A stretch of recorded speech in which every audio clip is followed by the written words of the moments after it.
is Dr. Asia Franks. I'm the program manager at the DC Math Hub, and I'm going to be introducing our speaker.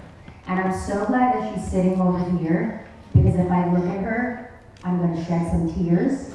This is my colleague and math friend, Jalila Frazier. Jalila Frazier is a math educator, textbook editor, curriculum developer, math professor, high-quality materials reviewer, speaker, and the founder of Frazier's Mathematics Solutions. She empowers educators, families, and students to unlock their full potential in math. As a seasoned educator with over a decade of experience, she's helped hundreds of teachers, schools, and school districts create impactful, equity-driven math programs. Graduating valedictorian of her elementary, middle, and high school, and beginning her career as a high school math and physics teacher, her students consistently outperformed school district and state scores. She was promoted to the math supervisor just over okay, let me start again. Because we're gonna read it correctly. Stepping back. She was promoted to district math supervisor after just 5 years in the classroom because of their students' performance. Within her 8-year tenure as the supervisor, she redeveloped the entire curriculum, brought in new instructional ideas and resources for the math program, and provided continuous support to over 120 math teachers and teaching assistants across 9 schools, all while she taught algebra at Rutgers University, Newark.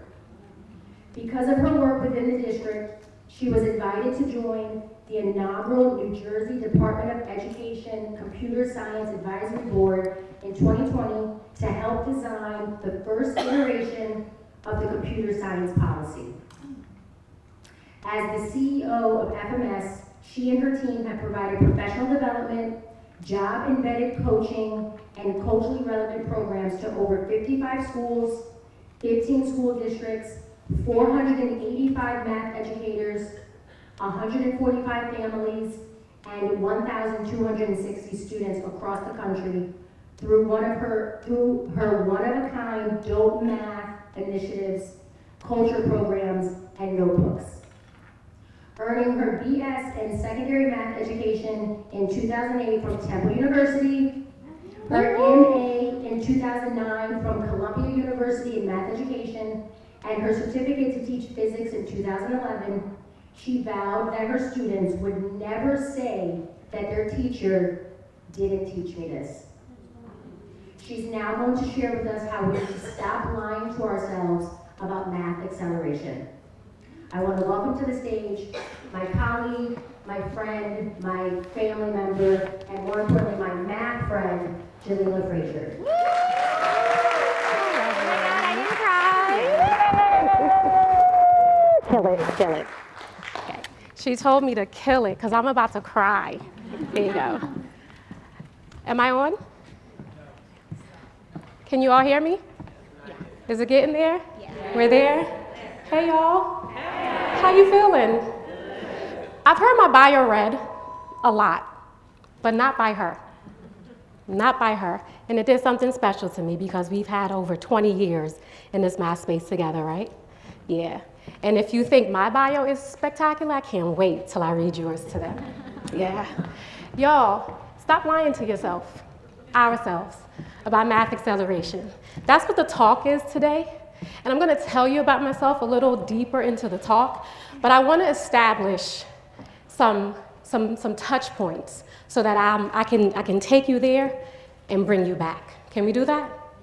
All right. One thing that I want you to anchor yourself with today is this. Acceleration. When we talk about acceleration, I want you to consider that acceleration is not a strategy that we need to figure out, but rather it's an outcome of something that we did. I want you to think about acceleration not as a strategy, but an outcome. Yet many of our systems are claiming acceleration Many of our programs are claiming acceleration. However, we're operating from a deficit mindset and or system. As I was preparing for this speech, I remembered a video that I saw come across social media. I was doom scrolling, and this popped up. You may have seen this before. So if you haven't, I'm gonna just play the first maybe 50-second clip so that we can anchor some thoughts today. I'm a former teacher turned cognitive neuroscientist who focuses on human learning. And I do not receive funding, nor have I ever from big tech. So a sad fact our generation has to face is this. Our kids are less cognitively capable than we were at their age. Since we've been standardizing and measuring cognitive development since the late 1800s, every generation has outperformed their parents. And that's exactly what we want. We want sharper kids. And the reason for this largely has been school. Each generation spends more time in school. We use school to develop our cognition. Congratulations to your correlation. Until Gen Z. Gen Z is the first generation in modern history to underperform us on basically every cognitive measure we have, from basic attention, to memory, to literacy, to numeracy, to executive functioning, to even general IQ, even though they go to more school than we did. Pause this right there, because this is the reason we're here, right? We're noticing that something has happened with our students. And there is this solution that came about based off of tons of research. And the solution is, hey, our responsibility is to accelerate kids, right? That's what the research is telling us, right? And so when we think about acceleration and we think about what we're doing in this space and we talk about high impact tutoring and all the different mechanisms and ways that we are going to catch our students up, acceleration is now the buzzword. Now, buzzwords can be good or bad, depending on how we implement said thing. You all remember rigor as the buzzword? Okay. Joy in mathematics is the new buzzword. And acceleration post-COVID is the whole system's new buzzword. But are we doing it right? That's the question. And if we're not, are we tweaking it so that we can get that right outcome? Here are some data, national data from 5 different types of assessments. You'll see the 5 assessments below. We talk about Renaissance, we talk about iReady, your NAEP assessments, ERS, and the recovery line where we want to get to, right, where we've flatlined in a sense before COVID. We see that there has been improvement post-COVID over the past 4 to 5 years, okay? In mathematics, there has been improvement. But we know this is not enough, right? We're not there yet. So I want to redefine acceleration, because acceleration does not equal moving faster, albeit that we probably think that as soon as we hear the word acceleration. But acceleration has an actual definition, yeah? Asia read my bio and she said that I taught high school math and physics. Well, we learn about acceleration from the first beginning. And if we were to define acceleration, here's your definition. But I want you to pay attention to the last part of that definition. Because acceleration is about velocity, right? It's about magnitude, and it's about direction. There's 2 components in acceleration. It's speed, and it's direction. And when you break down speed, speed has its own 2 components. Because you can either speed something up, and that's part of acceleration. You can slow it down. Isn't that part of acceleration? Or you can change direction. And all 3 of those will result in acceleration. So the question that we might really be asking ourselves, right, when we talk about acceleration, how do we speed something up, slow it down, or change direction? And that something is math learning. Because truth be told, sometimes you might have to slow it down. And truth be told, sometimes you might have to change direction. And truth be told, sometimes you might have to speed it up. But who gets to say which part of acceleration is that outcome? So remember, acceleration is not the strategy, it is the outcome. Take, for example, you drive in a car. We all may have driven a car sometime in our life, right?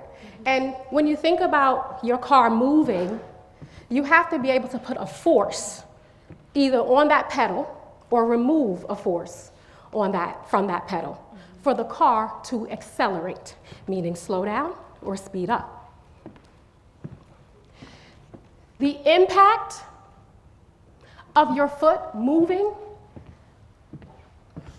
versus what happens to the car,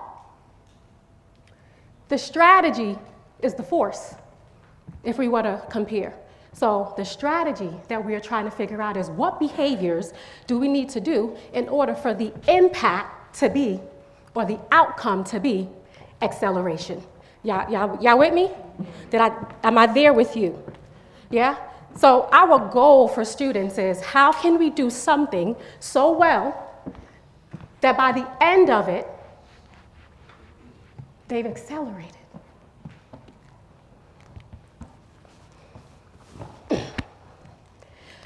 So there was a paper that was published in the National Council of Teachers of Mathematics on fall of 2016, and they defined what it should take for acceleration in mathematics to be the outcome. And they said care as the first thing. Care has to be taken. They also said that no critical concepts should be rushed or skipped. Critical. But then who defines critical? And students must have multiple opportunities to investigate topics of interest in depth. So the question isn't, how do we accelerate math learning? Here's your question. What must we change as leaders and educators so meaningful math learning happens faster and deeper? Here's your question. That is the question. What must we do as educators and leaders of systems in order for deeper learning to happen? So there are three things, right, that I believe we can do. And it is anchored based off of what I coin deficit gaps. Belief, relevance, and knowledge. But the gap that I'm most concerned about today is the belief gap.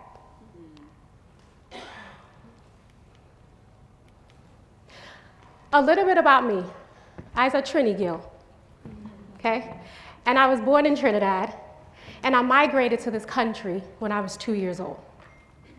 When my brother first came here as well, although he completed kindergarten in Trinidad, he was forced to repeat kindergarten in the United States. My mom and my dad never finished high school, and my company was incorporated on the same day as my grandmom's birthday. And like Asia said, how it started for me, I was valedictorian, right? Hitting numbers. And then I enrolled in college, and I enrolled as an applied math major. I wanted to work for the MBA. I wanted to be some type of statistician. I want to do something in that MBA, child, because I like fashion, okay? And so I want you all to take a look at my college transcripts and tell me when you see it. This is a safe space, right? Safe space? Tell me when you see it. You see it? Ooh. Let me make it a little bigger for you. I went to college for applied mathematics, and look at my grades. All of my math courses. And I'm gonna be honest, the only reason you see that B- in the black church, because the professor was black. I'm just saying. I'm just saying. But what I can remember from my discrete mathematics professor was that he was always asking me, well, why don't you know this? You didn't learn this? And quite frankly, I didn't. But I was the smartest person in school, right? Oof, gaps. Transformation, right? At your lowest, you tend to transform. And so I transferred schools, met that fine lady at Temple, and we earned our BS in math education together, okay? And then she said, well, Jalil, you want to go to grad school? I was like, sure. And here is what it looks like on the other side when there are people who believed in me, encouraged me, right? Supported me. Because let me just be clear, I'm brilliant. Because it wasn't an aptitude issue. It was a belief issue from the beginning. They didn't know me, I didn't know them. And so because they believed that I didn't learn something, I couldn't learn it. And therefore I didn't. Sit in that for a second.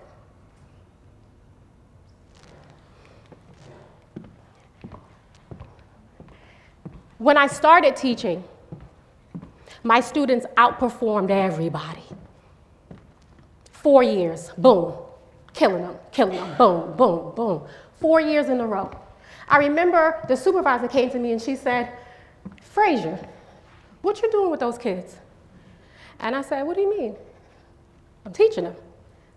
Didn't understand that teaching is a craft, it's a skill, and I didn't have that skill yet. But guess what I did have? Absolutely. I believed in them babies. So I was curious enough to figure it out and tinker with it and kept opening the box and crying at night and figuring it out and kept opening the box and crying at night and figuring it out and figuring it out and figuring it out. It was a relentless commitment to them. When was the last time relentless lived for you? For those students? For something you believed in? And as Asia said, my journey took me in a lot of spaces. A lot of spaces. I had my hands up in everything. Because I don't know if y'all know, but Caribbean people, we have like 4 or 5 jobs. And I think it's just in us.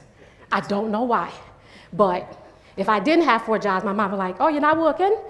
I got 4. I don't even know how I'm able to do it. But we talk about those deficits, right? Well, these deficits are what we call acceleration killers. There's a belief deficit in students, there's a relevancy deficit, and there's a knowledge deficit in us as educators. But you can't teach students if you don't believe that they can learn. Like, why would you go the extra mile if you've already made up that this student isn't about to learn the thing? Why would I do that? It's not a good use of my time on business. It's not a good ROI. It's not a good return on investment, right? And then if students can't see themselves in the math, then they won't ever, right, see the math in themselves. And then lastly, you can't teach math deeply if you learned it shallowly. Period. And that's when we deny access to students. That's when math access is denied. You can't schedule acceleration. You can't purchase it with the program. Okay? You can't do all of those things. But what you can do is turn this belief deficit into believing in every learner's brilliance. That's what you can do. You can turn your belief deficit into the belief that every learner has brilliance, and we just have to figure out how to unlock it. You can't purchase acceleration, right? But you can turn the deficit of relevancy so that you can ensure that you're connecting mathematics to students' lived experiences, their lives, what they care about, their community. You can't purchase acceleration. You can't. But what you can do with that knowledge deficit is you can become relentless to becoming a subject matter expert. Like relentless to becoming a subject matter expert. Belief, relevancy, and knowledge, that's how you get acceleration as the outcome. But that belief part, ooh, that's the one. So let me give you an example of what I mean belief deficit. Y'all ready? Because I feel like I'm in theory. And the reason my students do well is because I can understand theory and then make it so chewable, so digestible, that it's like, oh, okay, I see what you're talking about. So let me see if I can bring it home for you. Not asking you to solve a math problem. I'm just asking you to read the math problem, look at what I'm asking, and then I'll take you to the next slide.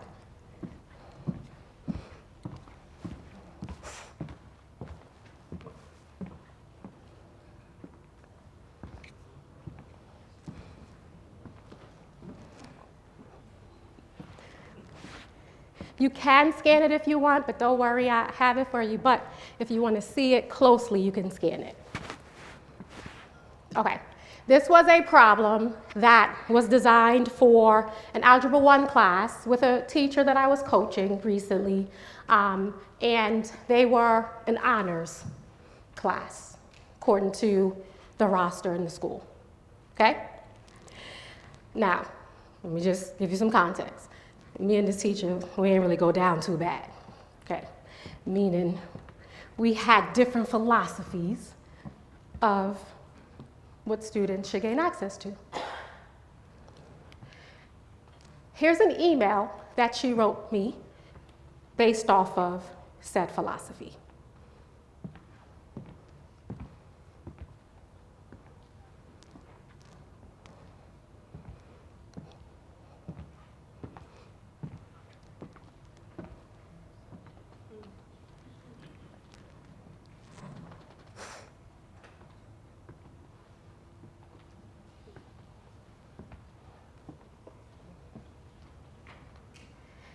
I promise I did not make this up for this session. This happened, and Asia could vouch because I called her pissed. I was fuming. Why do you all think I was fuming? What about this email is giving me fumes? Belief. What about it? Give me some more. Okay, assume she couldn't do it. Keep going. Access. I heard somebody say easier. Yeah? Misleading, overwhelmed. It's a lot happening in this email. It's a lot happening in this email, right? Right here, so like, think about this email. This is a microcosm of it. This is the granular level. This is the classroom level. Y'all with me? If this exists on the classroom level, what things exist when you zoom out 10,000 feet above the air? What exists in systems? The things I'm gonna highlight for you is what fumed me. Fume number 1, fume number 2, fume number 3. I was pissed. And those are not even my students. Now, let me say this. This came from a place of care. She cares about her students. Let me just be clear. She protects her students, but the protection is doing harm. Her protection is harming kids. So what do we do when we believe something and don't even realize that your belief system is literally the thing that's stopping someone from getting to their goal? What do you do? How will you ever know if someone doesn't call you out on it? Because how often do we actually put mirrors to ourselves unless somebody holds it up for you? Okay, you're about to see my response. I'm not asking you to read it all. And I also, another thing, see the date, May 2nd? Okay, I had to take time to respond. It's a lot. It's a lot. Hold on. Let me see if I can go back. It's a lot. 20 seconds, do a skim.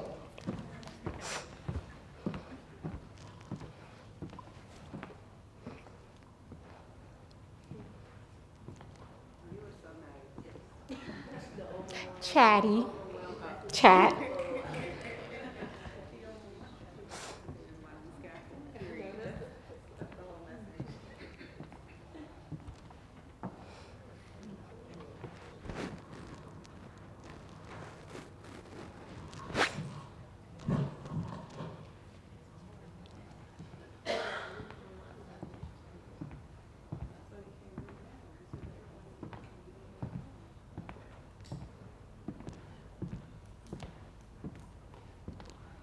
In mathematics, overwhelm is good. In mathematics, struggle is good. Because I can tell she cares about her students, so she's not trying to put them down.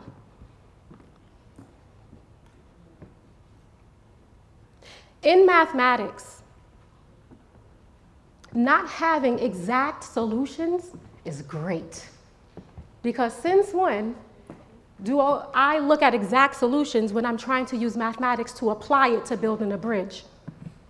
We have to think about what's negligible, right? What solutions do we not consider? If we don't expose students to this type of critical care, critical lens, how will they ever decipher what's really happening?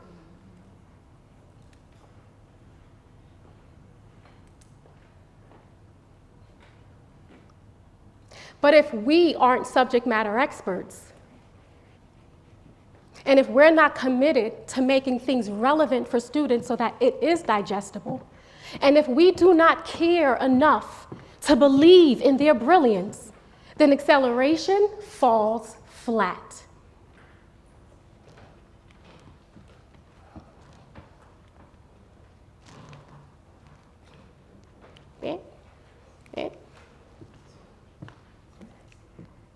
It's not going.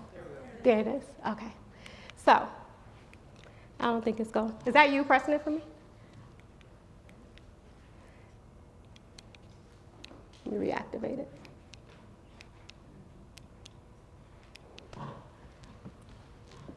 No. Yeah, you might have to press it. Okay. I'm gonna just be like. So here's what I'm going to ask you all to do for a quick 60 seconds, okay? This is what we call a belief audit. I've designed a belief audit. There's about 9 questions, but I'm only gonna give you a lens with 3 of them. So I want you to take 60 seconds. If you're an educator, read your side. If you are a leader, read your side. And I want you to score yourself. You can press next. I want you to score yourself on a scale of 1 to 4. You can press next. You can press next. Okay, I want you to score yourself really quickly. Scale of 1 to 4, rarely, never is a 1. Sometimes it's a 2, often it's a 3, 4 is an always. Take a quick 60 seconds. You can write on a piece of paper, keep it in your head. Who are you? Where are you?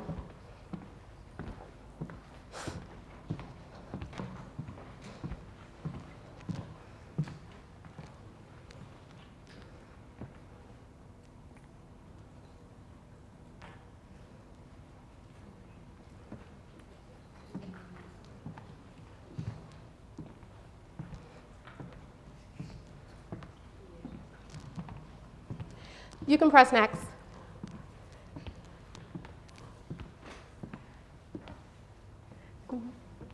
You can press it again. I lost my thunder. You can press it again. Press it, yeah, you can let all 3 up. So as you just did your little internal audit, right? And you're looking at where you land 1 through 4. This is your first step of what we call self-awareness, right? Like you're reflecting. So the more you reflect, the more you're able to see what gaps you have, what deficits you have, because we all have them. I had to do this, and this changes, right? It shifts. And that's what we want. We want mindsets to shift so that behaviors can follow, and then outcomes, like the outcome we want of acceleration, to be seen. You can press next. I'm gonna just go like this, and then, okay, to be seen. So, when we talk about belief deficits, right, what does this sound like? Oh, I'm supposed to put my finger down. I love that you follow directions, because that's literally what I told you to do, right? You can come back, I appreciate you. All right, so belief deficit, what does this sound like? Here are some examples of what a belief deficit may sound like, and you might not even realize it.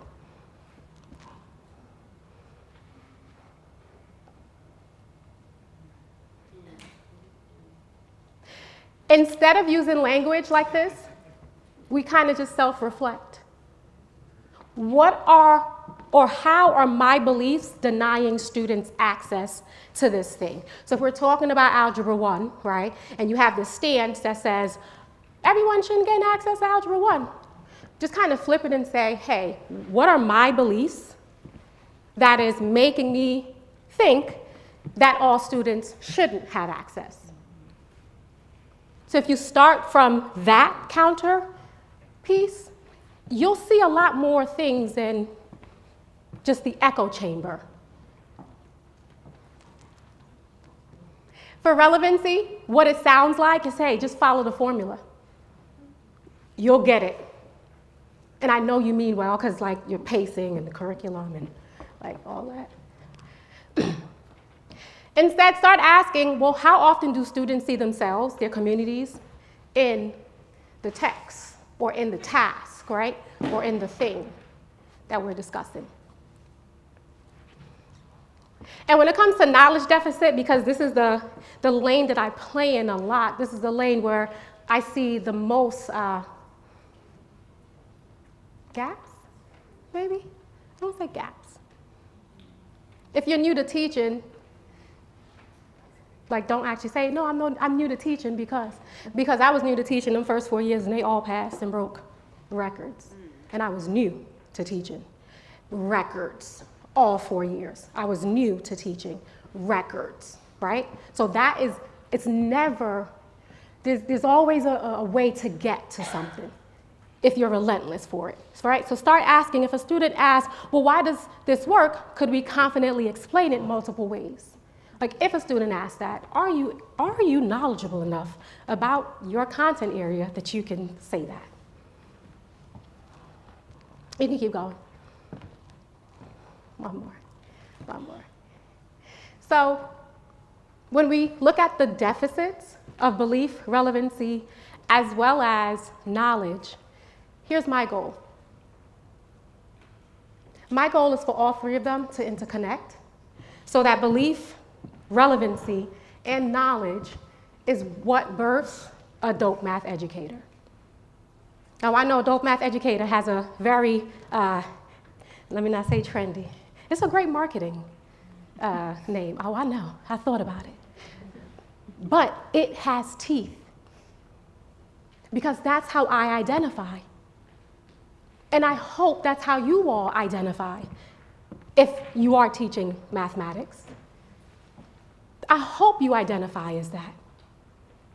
Because if you can believe that about yourself, imagine the overflow that your students will get from you.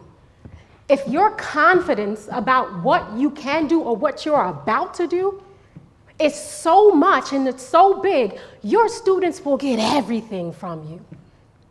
They will get everything from you because you believe that much about yourself.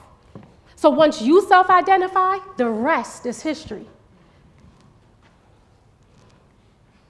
So math instruction is struggling, and sometimes it's not the leadership's fault.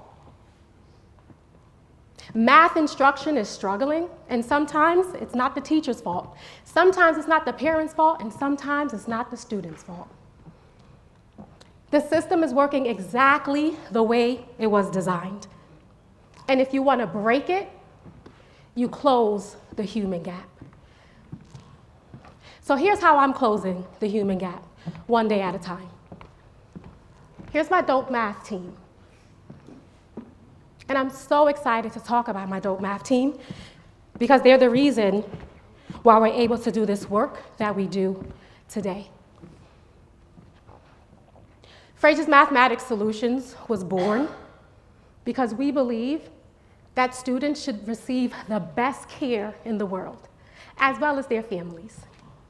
Here is our impact nationally, one more, as well as locally. You see, not only do we play in classrooms, we play in the policy world. And that word acceleration isn't new to us. You see, my team was asked by a very big partner in 2020 to design what the next iteration of math standards should look like. And so if you've ever heard words like prioritize, give me the other word, reduce, coherence, things like that, it's because they asked us and commissioned us to do some stuff with standards to figure out which standards students should not focus on post-COVID, which standards should we increase the amount of time, right? Which standards we should reduce, which standards we should prioritize. And that document found its way into almost every state's learning acceleration guide post-COVID.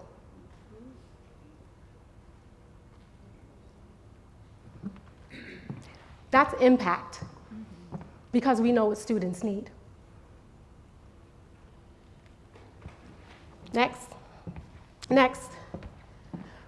And so here is how we make this work. Number one, Dope Math Institutes, because I know the demographic I'm serving, and I know what resonates with them. So we have Dope Math Institutes. Next.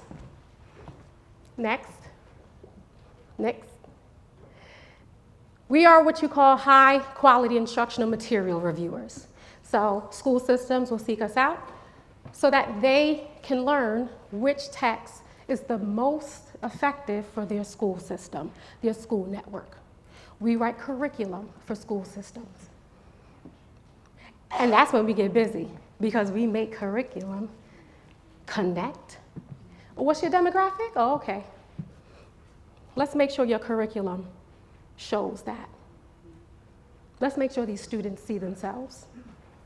Oh, that's how many tests you all have ready for this year? Oh, let me highlight that for you because you're giving them too many. Maybe you should pull a test back. This is what we're doing on the ground level. Next. Our Dope Math Culture programs. Next. How we identify. Next. But last and not least, and this is where I want to be able to invite you all to on Saturday, is our Dope Math educator community. So I know that one of the reasons why students aren't experiencing us as our fullness is because we're not loving math and enjoying math the way we should. Math has become compliance-ridden, right? It's become test-driven. It's become, hey, what's the achievement? And while that data point matters, the social capital of it matters as well. So it's time for us to pour back into ourselves. It's time for us to fill our own cups. And it's time for us to do mathematics for the social joy of just doing some math. Like, we can do math for fun, right? It doesn't have to be in service of something else. So, I'm excited to show you what a Dope Math community looks like. And it's with our Dope Math Kickback. Next. So our kickbacks, like I said, are designed to bring us out of theory and into the community. And it's important for us right now because we need to start experiencing mathematics as a social and creative practice. Look at her, she's so cute. And we need to pour into ourselves to keep us believing. So you all are invited this Saturday to our Dope Math Kickback. And let me just give you a quick teaser of what I mean is about to happen.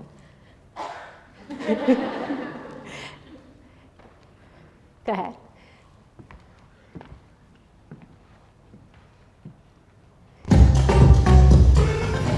Hey y'all, we're back again with another dope math battle where we solve math problems. And you tell us which method you prefer. Relax. I'm Grace. I'm Fraser. And before we get started, I do want to read a I'm ready to do math.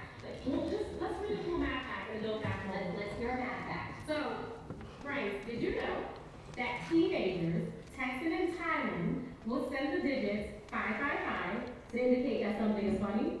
I did not know that. Let me tell you. We send LOL. They send 555. 555, but this is why. In Thai, 5 is pronounced as ha, like H-A. So when you put 555 together, that's what that sounds. Ha ha ha. Isn't that cute? That's not cute. Alright, I love it. Karen Thailand. So, Frank, what are we doing today? We're gonna find the next number in a sequence. Let's do it. That's a teaser. Because I'm big on marketing. Hopefully, that kind of got some of you all to say, yes, I'm going. Because if you are coming on Saturday, you're going to experience what a dope math battle is. Because my colleague Asia and I believe in kids so much that we had to find a way to make mathematics relevant to our digital natives